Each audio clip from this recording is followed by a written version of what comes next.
It was a quiet Sunday evening in 1987 when something truly bizarre happened in the small town of Willow Creek, California. A man named Jack disappeared without a trace while taking an evening stroll through the woods near his home.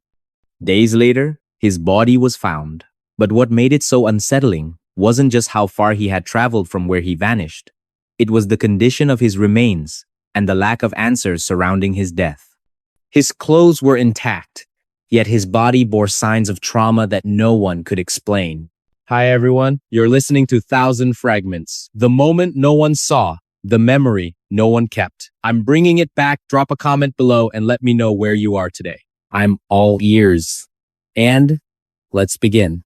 Willow Creek is nestled deep within the heart of Northern California, surrounded by dense forests and rolling hills. It's the kind of place where everyone knows each other and life moves at a slow pace.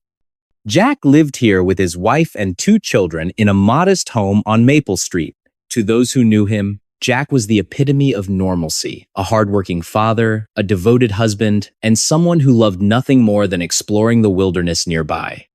On weekends, he often took long hikes through the trails, immersing himself in nature as a way to unwind from the stresses of daily life. But that evening in November 1987 would change everything for Jack and for the town he called home.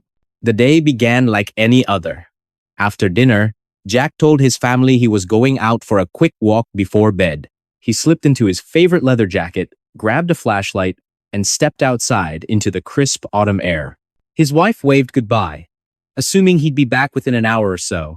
But as the hours ticked by, worry crept in. By midnight, she realized something was wrong and called the sheriff's office. When deputies arrived, they quickly organized a search party consisting of neighbors, friends, and local volunteers. The forest was pitch black, illuminated only by flashlights and moonlight filtering through the canopy. Despite their best efforts, there was no sign of Jack. As days turned into weeks, theories swirled around the community.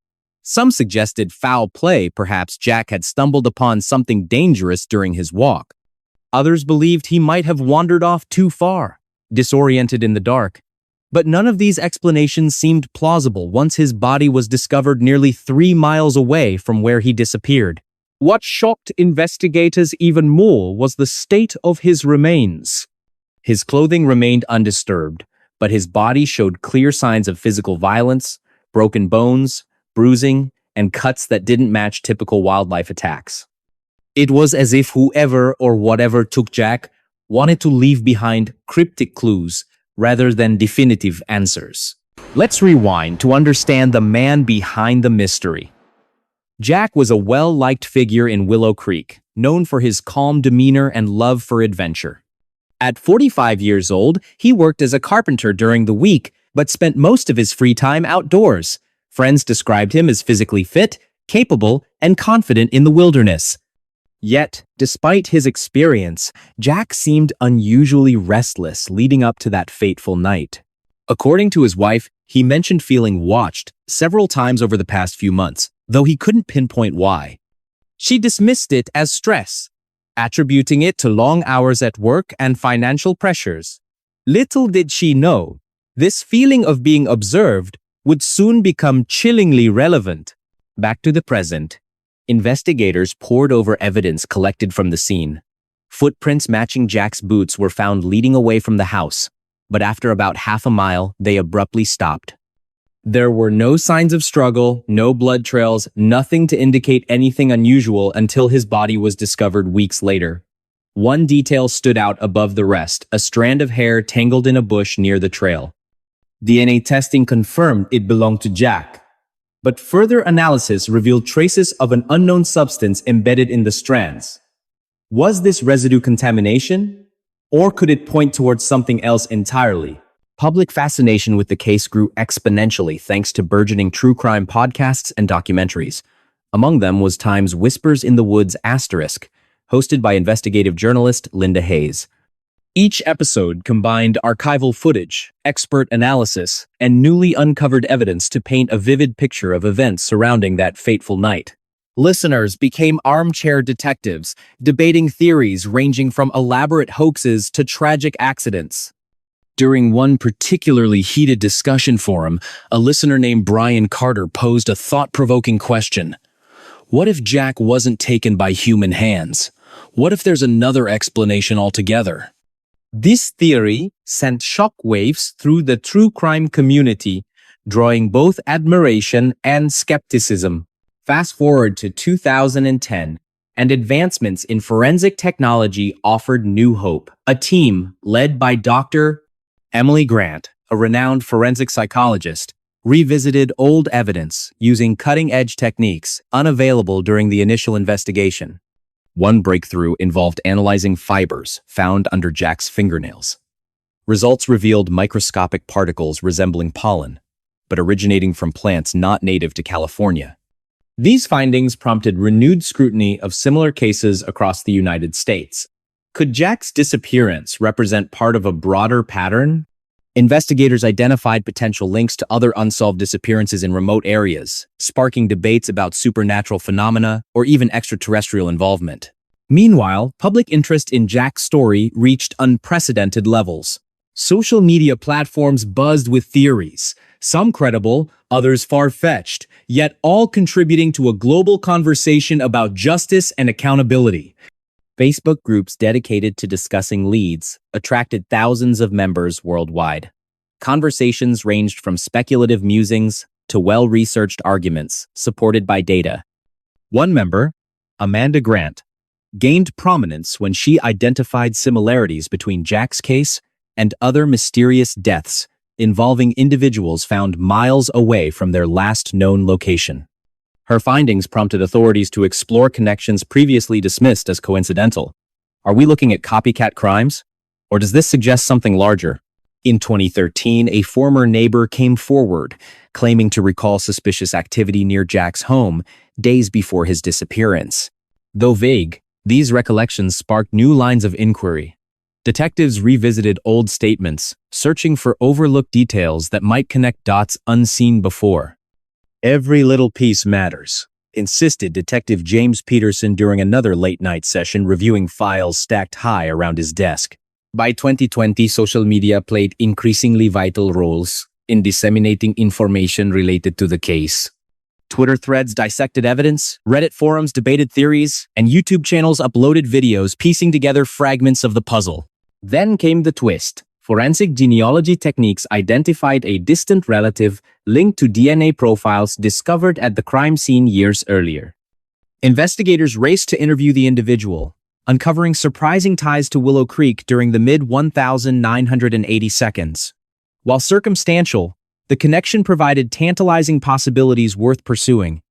"We're closer than ever before," declared James during a press conference held amidst heightened tension. Cameras flashed as reporters clamored for answers, underscoring the significance of this development. Yet, despite these advances, fundamental questions remained unanswered. Why did Jack travel so far into the wilderness? How did he end up miles away from his starting point without leaving any discernible trail?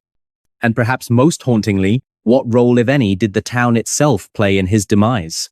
The atmosphere shifted dramatically as public interest in the case grew once again.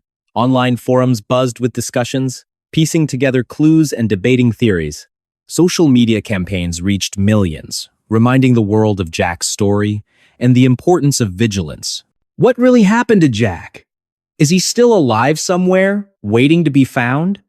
Or did some cruel twist of fate claim his life that fateful evening? These questions lingered like shadows over Willow Creek, casting doubt and despair over the hearts of those who cared. By 2023, significant progress had been made in identifying previously unknown victims connected to similar cases. Advances in forensic anthropology enabled analysis of skeletal remains discovered near remote locations frequented by hikers and campers. Each identification brought closure to grieving families, while simultaneously deepening society's collective unease about the extent of such crimes. Public memorials erected in honor of victims served dual purposes, commemorating lives lost and warning future generations against falling prey to similar ideologies. Throughout these developments, Emily maintained a complex relationship with her subject matter. On one hand, she felt driven by professional curiosity and moral obligation to uncover truths buried beneath layers of myth and misinformation. On the other hand, she grappled with personal demons triggered by immersing herself so deeply in darkness. How do you study something so monstrous without letting it consume you? She mused during a rare moment of reflection. Her efforts culminated in a comprehensive book published in late 2023 titled Times Beneath the Canopy, Understanding Unsolved Mysteries in Rural America, **. The manuscript combined historical research, contemporary analysis, and first-hand accounts to create the most complete picture of Jack's life and disappearance ever assembled. It resonated strongly with readers, sparking widespread discussions about mental health, criminal justice reform, and the nature of evil itself. Yet, despite all the revelations and advancements, fundamental questions remain unanswered. What exactly caused Jack to become who he was? Can anyone fully comprehend the depths of such depravity or the circumstances surrounding his death? And perhaps most importantly, how do we prevent future generations from producing similar tragedies? These queries weigh heavily over the conclusion of our narrative, reminding us that while much has been learned since Jack's time, much remains mysterious. For every answer uncovered, new mysteries arise. As Emily puts it poignantly during a final interview, we may never fully understand Jack or anyone like him, but understanding ourselves better might help stop others from following in his footsteps. So, as we close this chapter of exploration into one man's descent into chaos, let us also consider what lessons it holds for humanity moving forward. Because only by confronting our darkest fears can we hope to illuminate paths toward light and redemption. Or will the shadows always hold sway, reminding us of the limits of human understanding? Now, imagine yourself walking through your neighborhood after hearing this tale. Who knows what secrets lie beneath the surface? And remember, while stories like Jack's may terrify us, they also remind us of our capacity to overcome adversity. Because in the end, it isn't the darkness that defines us, it's how we choose to respond to it. Do you believe the case will ever be fully solved? Or does its identity remain forever shrouded in darkness? As we ponder these questions, let us remember the life touched and tragically ended by this horrific act. Because only by honoring his memory can we hope to move forward, armed with knowledge and fortified by compassion. And that was another story lost in time. But stay with me, because there's still more waiting in the shadows. What do you think happened to Jack? Let me know in the comments below. Your thoughts matter, and they shape the stories I share next. So go ahead, type it out, and hit send. I'll see you there.